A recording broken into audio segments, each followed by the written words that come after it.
Estamos de volta ao terceiro bloco do Antenados na Geral ao vivo para todo o Brasil. Estamos falando um pouco sobre triunfalismo. No último bloco, eu citei que existe um conceito que eu acho até muito bonito, né? Um entendimento que, uma vez que aceitamos a Jesus, não vamos ter a vida eterna depois de morrer. Nós já temos a vida eterna. Então, nós temos uma qualidade de vida diferenciada porque o Espírito Santo mora dentro da gente e a gente tem comunhão com Deus. Ponto. Porém, isso é esticado um pouco quando a gente sai da igreja triunfante, vai para a igreja triunfalista que tem que ganhar sempre, que fala o seguinte: bem, já que eu tenho a vida eterna, eu tenho que morar aqui como morarei no céu. Se lá eu piso em ouro, por que aqui eu estou passando dificuldade financeira?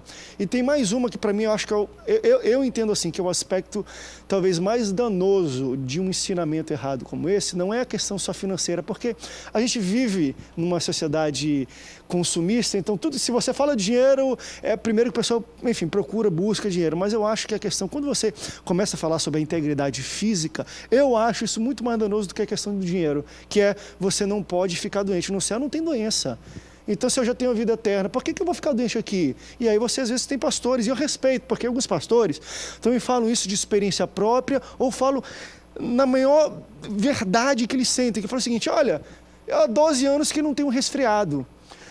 Amém, glória a Deus. Eu passei minha infância toda doente, pô. Eu vivi internado. Isso que eu falo, pô. É muito perigoso você falar isso, porque, vamos lá, qualquer igreja onde tem mais de 100 pessoas, tem pelo menos alguém que ou tem, ou familiar, alguém que está passando problema, vamos lá, de câncer, que a gente acredita que não tem cura hoje. E aí, como é que você fala? Querido, sou crente, não tive nem gripe. O cara está com câncer, ninguém pode saber, eu não falo. Como é que um cara desse se sente, meu Deus? Eu falo, pô, mas eu aceitei Jesus, eu falo em língua, o Espírito Santo está dentro de mim. Como é que eu não estou tendo essa vida eterna? Quando fala dessa questão da integridade física, pode até falar de dinheiro, porque hoje todo mundo gosta, mas falar disso para mim é danoso. É uma das partes mais danosas dessa teologia. Eu acho que quem fala isso nunca ouviu falar no profeta Eliseu. Ele morreu doente. Ele ficou doente e morreu por causa de uma doença. Fato. E foi um dos profetas, um dos maiores profetas que a Bíblia Sagrada tem, que fez o dobro de milagre do Elias. Ressuscitou gente, fez multiplicação. E sem estresse. Os milagres de Eliseu, pode ler lá. Não foi igual a Elias, não passou na chapa quente, foi tudo tranquilo. E morreu doente. Ele teve uma doença e morreu. A gente pode falar de Paulo, de ele não podia se autocurar, né? E detalhe. Sobre mim, detalhe. Ele não poderia fazer a mesma coisa que ele fez com o Naamã. Calma aí, com o Naamã eu mandei ele lá mergulhar. Eu também acho que vou dar um mergulho lá pra ver se eu fico curado também, né? Porque 7 mergulhinhos não custa nada. Não, ele morreu, gente. Pastor Max, olha que incrível. Foi Deus que certamente que colocou, a expressão colocou. A Bíblia diz que quando foram sepultar alguém nos ossos de Eliseu, esse que morreu pela doença ressuscitou. Aí, fica isso. Pô, podia. Não foi Eliseu que ressuscitou, não. Foi o cara que se deu bem. Verdade. Entendeu? Se deu bem lá. Então, eu vou dar um testemunho aqui, André. Até morto ele ressuscitava, mas não mole. Agora ressuscitou. Pô, foi com exemplo extraordinário. Mas eu acho que aquilo, talvez o mais novo, a gente está falando tudo de dinheiro e tudo, porque de fato é o que procura, mas quando você fala. Porque dinheiro alguém pode trabalhar e ganhar também e às vezes atribuir ao evangelho tudo. Agora, quando você fala de alguma doença e tudo, gente, gripe pega em quem tem dinheiro e quem não tem dinheiro. Câncer doença pega. Não dá em poste, dá em gente. Não dá em morto. Não dá então, em morto. Quando você toca em algo que não pode ser manipulado outrora, porque dinheiro, Deus quer te dar dinheiro. E às vezes o cara trabalha muito e ganha e fala, poxa, foi Deus que me deu. E eu acredito que Deus abre a oportunidade por aí. Às vezes ele acredita. Mas quando você toca na questão da integridade física, eu tenho dificuldade de entender como é que você suporta esse tipo de discurso triunfalista em situações assim. Se me permite. Respondendo a sua pergunta, eu penso o seguinte: a grande questão é que, lamentavelmente, algumas pessoas fazem da sua experiência pessoal doutrina para a vida dos outros. A grande questão e o grande perigo é esse. Eu fazer da minha experiência pessoal doutrina para a sua vida. Quer dizer que porque eu não fico doente há 12 anos, se você ficar, Deus não está na sua vida? Gente, então a gente vai ter que rasgar a Bíblia. Porque Timóteo sofria de dores estomacais terríveis. O próprio Paulo vai recomendar a ele um remedinho que eu não vou entrar aqui no mérito. O pessoal vai querer ficar tomando remedinho. Vai ter gente querendo remedinho. Então, e botar na sua conta depois. Não, bota na conta de outro, o Max. Então, a grande questão é o seguinte, o problema todo é esse. É que para alguns hoje, como eu estava comentando aqui no intervalo com os amigos, é que infelizmente essas pessoas não estão fazendo da Bíblia, a Bíblia é sagrada. estão fazendo a Bíblia sangrada. Eles estão sangrando a Bíblia. Estão pegando textos isolados para dar base. Ao que eles É uma querem experiência dizer. pessoal, às vezes. Isso, se me permite, isso aqui é um princípio hermenêutico. O que é a exegese? A exegese é dar a real interpretação do texto. É aquilo que o texto quer dizer. Mas é perigoso quando eu deixo de fazer uma exegese e eu faço uma isogese. A isogese é dar particular interpretação ao texto. Aí não é aquilo que o texto quer dizer, é aquilo que eu quero que o texto diga. Logo, na atualidade, o que a gente está vendo nos altares hoje não é teólogos, é achólogos. Porque o cara faz do seu achismo doutrina para a igreja. Isso é um perigo, Jonathan. Por que é um perigo? Infelizmente, o camarada pegou um texto isolado e todo texto sem contexto é pretexto. E por isso, é dura a palavra que eu vou usar agora, mas para esses caras, a Bíblia se tornou a mãe das heresias. Por que mãe? Mãe é aquela que gera. Pasmem, eu posso pegar um texto isolado e defender uma tese e bater, dizendo, está na Bíblia. Por exemplo, eu posso defender até aqui, querendo ou não, por exemplo, a teoria do ateísmo. Porque tem um texto na Bíblia que diz, não há Deus. Aí por isso eu vou dizer que Deus não existe, mas eu tenho que completar, não há Deus, vírgula, diz o Nécio. Insensato. Mas se eu pego só a primeira parte, eu vou dizer, tá vendo? Até a Bíblia está dizendo que Deus não existe. O cara inventa. Olha só, eu vou dar um exemplo aqui. Eu não falaria isso na frente dele, embora não tenha problema nenhum. Meu irmão, 11 anos querendo ter filho. Mas ele tá te assistindo. Não tá, não, porque dá um trabalho. Senão eu nem falaria. E ele Tá na internet. Ele vai ver. Deixa eu chamar ele aqui. Mas ele vai vir aqui. Ele vai vir aqui, o Paulo Teixeira. Ele, 11 anos, esperou ter filho, orando e não tinha filho. Aí teve um filho. Que bênção. Veio, botou o nome de Samuel, como quem diz assim, eu vou entregar para o Senhor. 30 dias, o garoto ficou doente. Com 33 dias, o garoto morreu. Quando o garoto morreu, e eu preocupado com meu irmão foi o cara que pagou meus estudos, investiu em mim, meu amigo e tal. Eu liguei para ele, meu irmão falou assim, ô Rubens, agora, ele não falou assim, morreu. Agora só se Deus fizer como fez com Lázaro. Aí eu falei, me espera onde você está. Fui para o hospital. Eu fiquei tão triste com aquilo que eu fui lá e peguei o garoto no necrotério, botei no caixão, não deixei nem meu irmão tocar a mão. Falei, poxa vida, que tristeza. 11 anos esperando um filho, orando, e quando veio, morreu.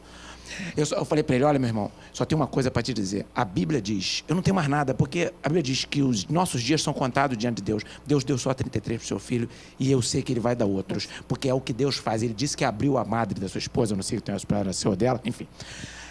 Meu irmão, na hora do sepultamento, a criança ali, eu ali, todo mundo ali, ele deu uma mensagem tão ungida que chocou todo mundo. Ele pregou de uma maneira muito divina para as pessoas que estavam ali no sepultamento do filho dele. Hoje ele tem 2 filhinhas, né? A Vitória e a Nicole. Tem que confiar em Deus na adversidade, porque Ele é bom até nessas horas. É importante que nós saibamos disso. E deixa eu só além de passar para o Jonathan, e eu conheço casos de pessoas que não podem ter filhos, ou oraram, morreram, não tiveram, e nem por isso a gente vai falar que não triunfou, Deus não deu porque tem a falta de fé. Deus sabe das coisas. A gente tem que entender também, Deus sabe de todas as coisas, a soberania dele. Então, querer efetuar pertence a ele, acabou. Entendeu? Como eu falei, né? Jesus falou, né? Tenha bom ânimo, né?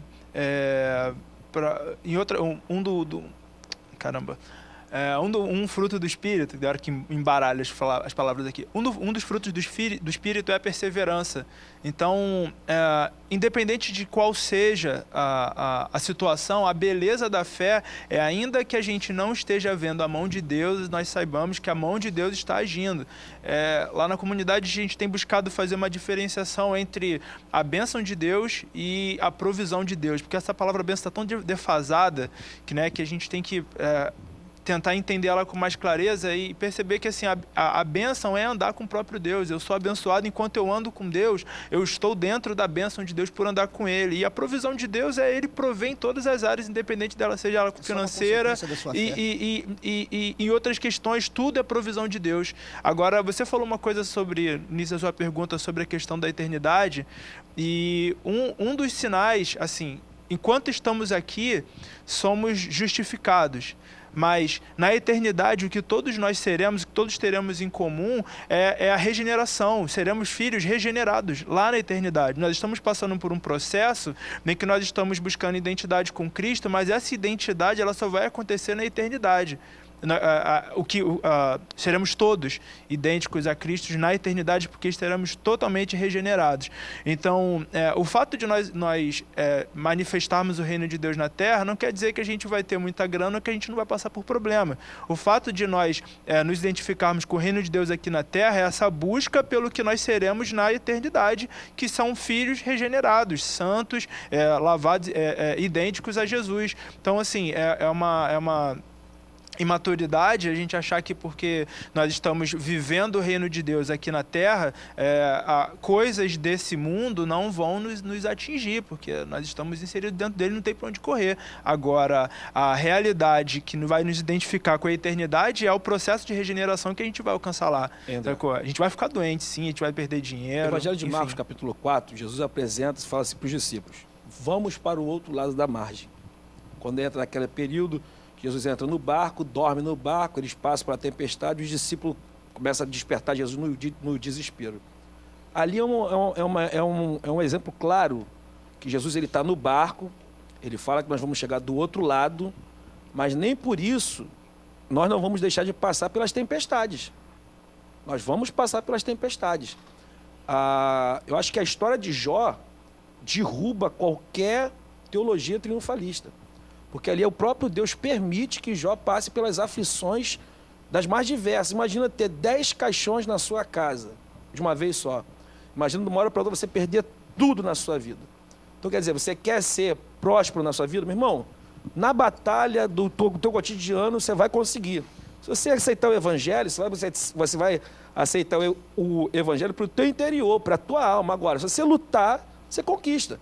Porque se fosse assim, era para os crentes serem super abençoados e os ímpios serem totalmente destruídos. Só que você pega aí a maioria dos ímpios que tem por aí, de pessoas que passaram por umas histórias difíceis na vida, mas que conseguiram conquistar algo. Eu posso, de repente, citar nomes aqui de Silvio Santos e tantos outros caras que saíram do nada. Meu próprio pai saiu de Minas Gerais, lá do interiorzão, veio para cá com 11 anos. Meu pai se formou na faculdade, eu estava para nascer. E não tinha nada. E hoje em dia um empresário é bem sucedido, está numa carreira boa aí, está ganhando dinheiro dele, só que, em contrapartida, é meu pai, só que não aceitou ainda o Evangelho de Cristo. Vamos para um rápido break, daqui a pouco a gente volta, e eu acho muito interessante você colocar isso, eu acho que no início também o pastor Rubens tocou um pouco nesse assunto. Não tem jeito, gente. Se o que a gente espera de Deus é algo que o mundo também pode dar, eu acho que está errado alguma coisa. Então, se a gente acredita que prosperidade de Deus é não ter fome, ter o melhor de tudo, ter uma casa, ter tudo, o mundo também pode dar isso. Tem um monte de gente no mundo que tem a melhor casa, que tem o melhor carro. E deixa eu falar para você, às vezes a gente gosta de demonizar e tem muita gente que tem rico, tem todos os carros e tem uma família maravilhosa. Ele é fiel à mulher, tem uma família feliz, filhos obedientes e às vezes não tem Cristo. A questão é, Deus e Cristo quando ele veio, não veio para dar o que o mundo dá. Se o mundo dá carro, dá casa, dá prosperidade, ele falou, não, beleza, eu não vim dar isso. Se você procura isso em Jesus, você está procurando Jesus errado. Você está procurando jesuíno e não Jesus. Vamos para o intervalo? Daqui a pouco a gente volta para falar um pouco disso, porque quando a gente também prega essa questão de doença e tudo, de certa forma, e eu vejo até a parte da liderança que prega se torna um pouco refém disso. Por exemplo, se a gente falou um pouco de Eliseu aqui, que, enfim, curou, não vou falar Deus e o mundo, porque Deus não precisa de cura, mas quase todo mundo, mas não se curou. A grande questão é que quando você tem esse discurso de prosperidade, eu não fico gripado há 15 anos, o dia que esse pastor ficar gripado, eu duvido se ele vai pisar na igreja. Porque ele vai falar, como é que eu vou pisar na igreja? Aí vai tirar minha integridade, minha moral, não sei o quê. Você se torna refém daquilo que você fala e isso é muito perigoso. Vamos para um rápido intervalo, daqui a pouco a gente volta para o último bloco do Antenado de hoje. Não sai daí. Aí vai.